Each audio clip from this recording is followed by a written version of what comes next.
Mutilated lips leave a kiss on the wrist of the worm like tips of tentacles expanding in my mind. I'm fine accepting only fresh grind. You can get another drop of this. Yeah, you wish. We have heavy showers capable of producing instances of flash flooding, and those are expected across portions of the central and southern high plains, eastward into parts of the Tennessee Valley, the Mid-South, and southern New England into the weekend. Below normal temperatures are in store for the Rockies and into the Great Lakes.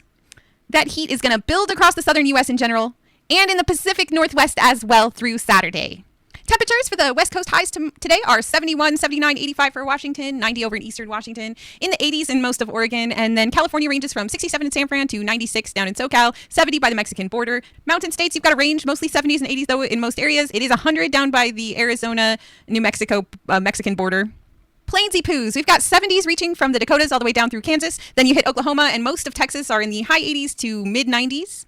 Midwesty poos, you've got a range. Lake states in the 60s and 70s. Then you coming down, you get into the high 70s. And by the time you hit the Kentucky-Tennessee border, it's about 90 degrees, and it'll be in the 90s all the way down to the Gulf Coast area as well. New England is seeing high 70s and 80s. And then as you get further down the coast, we've got the Carolinas in the 90s mostly, some 78 out on the coast where you're getting more precipitation. It just keeps being hotter as you move down into Georgia 89, Florida 92, 91 on the tip of the peanuts. Anyone still existing in Antarctica at McMurdo Station for the winter time is at negative 15 degrees Fahrenheit with winds that really don't exist, giving you a real feel of -6. It is cloudy and therefore a little bit thermally insulated, and this isn't the worst temperature we've seen for Antarctica.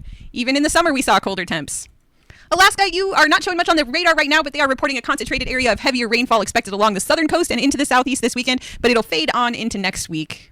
Alaska temperatures, highs in the Arctic Circle of 32, 33. As you drop down, the rest of the state is mostly in the 40s, though over by the Canadian border, you get as high as 59. 52 on the Panhandle. 50 near Anchorage. Hawaii's got that high pressure far to the northeast of the islands. It's going to weaken over the next few days, and breezy trades will become gentle to locally breezy as you head into the weekend. Fairly typical night and morning trade winds and showers are expected.